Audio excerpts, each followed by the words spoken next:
Welcome to the stories from the world of New Dawn. Over the coming weeks, we will delve into the great deeds and evil acts committed by nobility and common sellswords in both nautical adventure and desperate bids for survival in a hostile world.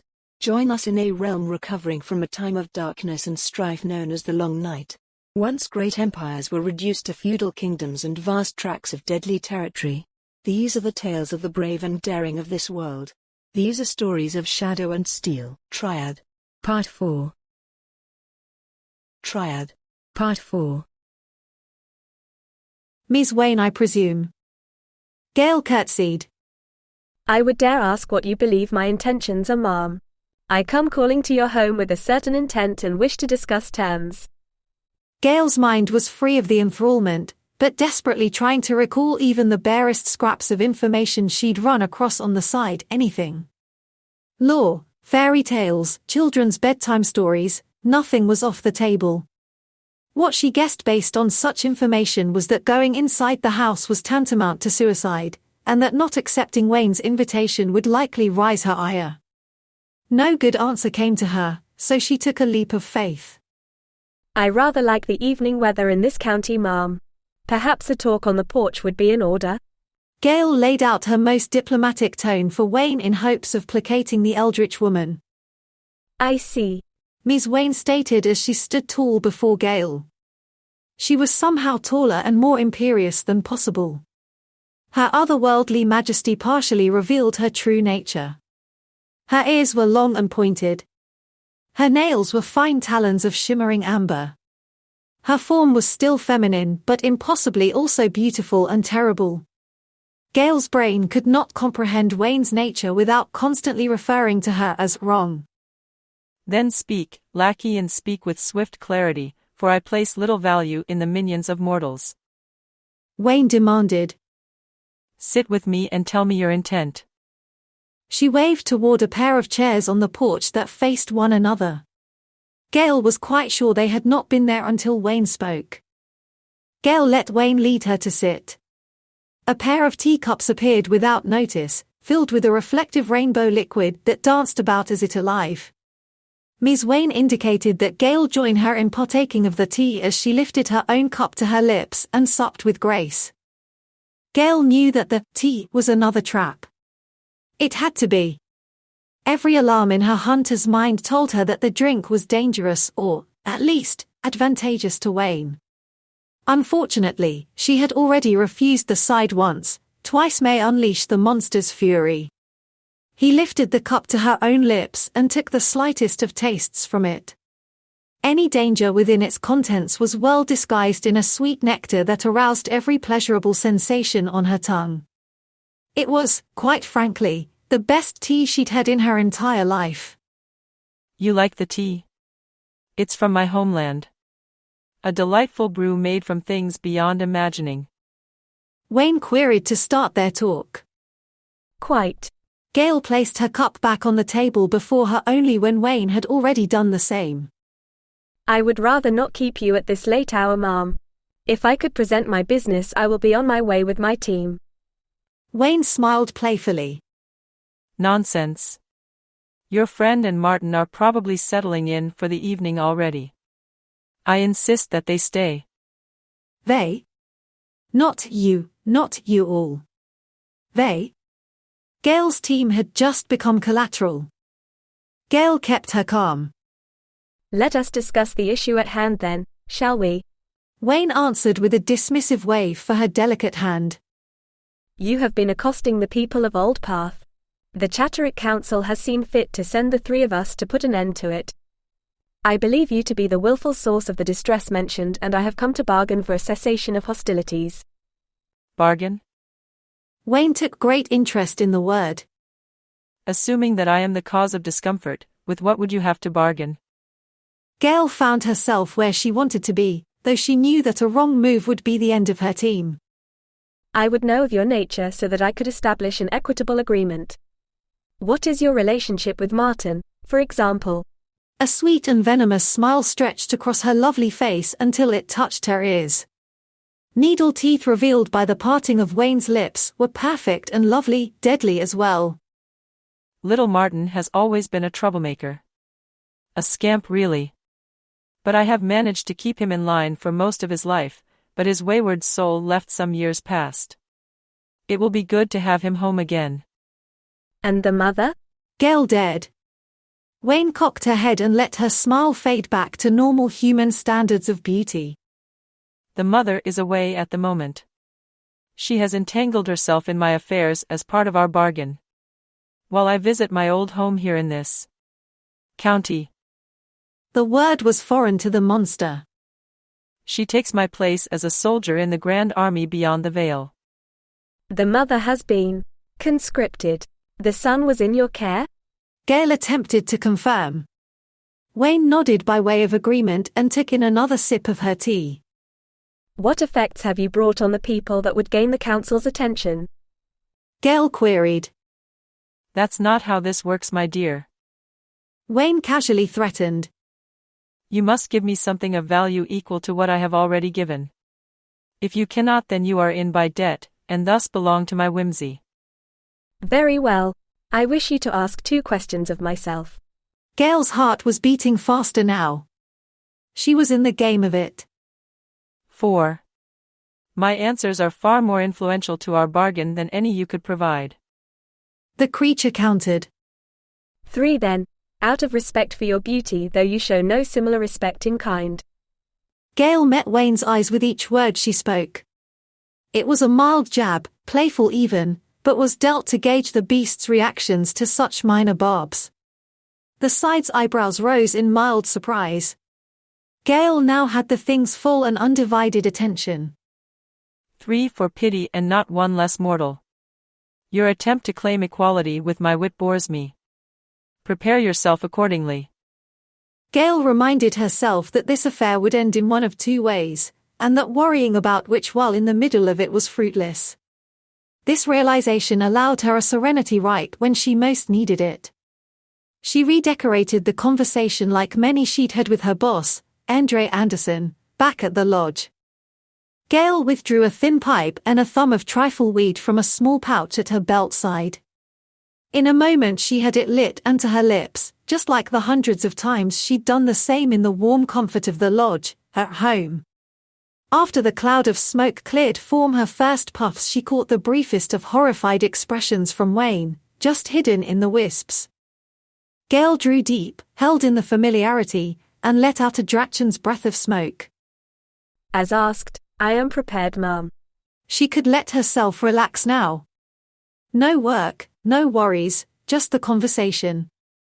The relaxing agents in the trifle weed were already well about their work inside her, keeping her at ease. Wayne could not help but sweep the polluted air from her fair face. Uncouth and reprehensible behavior unfitting of a lady, no matter how low-born they may be. The side snarled before resuming her own version of calm. By what method would you try to defeat me? It was to the point, not expected but easily answered. I will convince you to go back to where you came from. Another puff and a casual smile for Gail. Now her confidence was true instead of the veneer it had been when the gambit began. Wayne took note before moving quickly to the second question. How are you able to resist my charms when your peers fell into them so instantly? While I'm not sure, I'd figure that it's because you are pleasant to be around, but just as nasty a creature as the many I've killed over my hunter's tenure. To clarify, I know what you are and thus I know why I am here. No minor distractions can sway my course, ma'am. Gail offered a salute to Wayne with the pipe. What further questions do you have for me? The trap was obvious, but would have been concealed should Gail had been in a panic. Of course more questions would be more debt to the side, given the developing rules of her game. I've no further questions for you, Ms. Ewan. Though I would tally that you are now in my debt, thanks to my clarification to your second question offered freely, though with understanding that it would grant me advantage in this child's game. Wayne's face froze as she reviewed the brief exchanges. Any mortal would have ignored such a trivial thing, but she could not. The nature of the side was far more rigid than anyone could imagine. What was something easily deflected was viewed as defeat by her kind. An easy defeat for one so old as well. She resigned from the game with a polite nod and a faltering smile. Very well, cunning hunter. Let us be to terms then. I tire of this game. Declare your intent and desire. Gale leaned forward and rested her elbows on the table between them. I will have you leave to the place you call beyond the veil, post-haste by way of returning Martin's mother in your stead. Once done with that, the county will never be affected by your kind again. I desire to leave with my triad of myself, Dugan, and Martin to our own business of hunting threats to the three kingdoms. Wayne laid out her own intent and desire.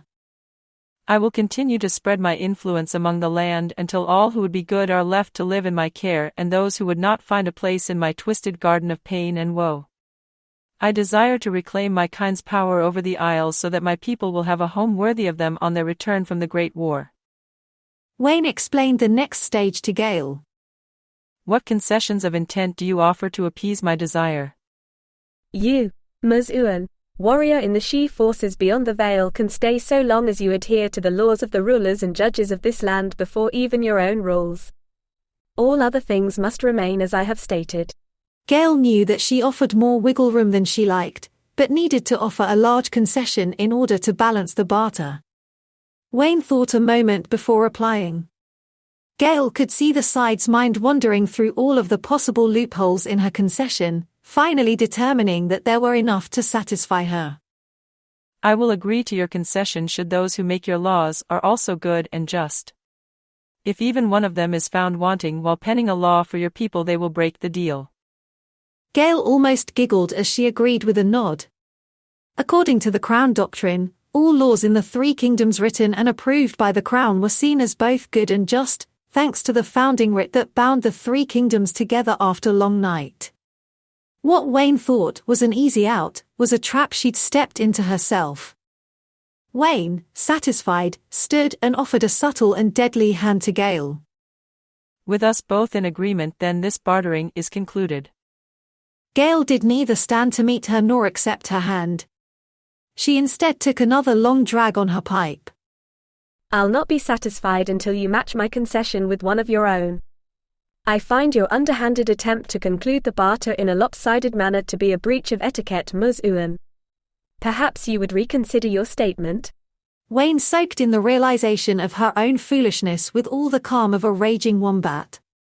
Her glamorous appearance failed completely to reveal the eldritch killer she truly was. Gale, even in calm, held worry of a sort as she saw that the woman was a mere avatar for the true monster in the county. The woman was like the lure of an anglerfish, with the house, the estate, and even the cattle they'd passed all being extensions of her. All of them twisting into horrible and unknowable shapes that writhed in rage. The table and chairs melted away into the impossibly colored porch. The porch heaved and writhed like a stuck animal, bucking Gale down its steps to the screaming lawn. Wayne had broken one of her own cardinal rules. There were punishments for such atrocities among the side. As Gale recoiled from the world around her as it went truly mad, she could make out a black spot above her in the air some feet above the highest arch of its roof. The spot grew into a tear in the sky itself, rimmed in green and with a view of foreign stars beyond it. There was a pressure of sorts, a pull toward that terrible hole. The cattle were the first to fly into it, then various lawn ornaments and trees tore themselves from the ground. The house itself came to pieces as it was sucked wholly upward and into that terrible cosmos. Even the lawn below Gale came up in its huge tufts, like some rolled carpet as it too rose into the air to join the rest. Gale's fear overcame even her drugged state and she screamed. She closed her eyes as the whole event unfolded around her with its terrible and ear-splitting screams. Then it was done. She lay in the freshly revealed soil of the shallow crater left in the wake of madness. No hole in the sky remained, only the stars she knew so well now that the sun had finally set. Duggan was already helping her to her feet. What did you do? He asked as he worried about her looking for injuries. Gale laughed, it was tinged a bit with a madness that would remain with her till the end of her days. My job? The laughter boiled from her as the images of impossibility burned their way through her memories. Her maddened laughter calmed to fits of giggles as she spied an older woman and Martin in the loving embrace of long-lost family. Martin's mother wore strange attire that shimmered in otherworldly light. But it did little to hide her well-scarred warrior's body. Gail leaned against Duggan with a sudden weariness as her fit began to subside. By God, this job is awful at times, Dougie. Duggan wrapped an arm around her as he slowly escorted her toward the family reunion. Many other voices could be heard as well. Beyond Martin and his mother, hidden in a crater that must have been where Wayne's garden had been, were dozens of naked people. They were crawling free of the pit, and whatever tortures the monster had leveled against them. Many were far more affected than Gail and long gone for their sanity, but a few approached with shaken steps to touch her as they passed. Words of quiet thanks were given as the survivors made their way off into the early night.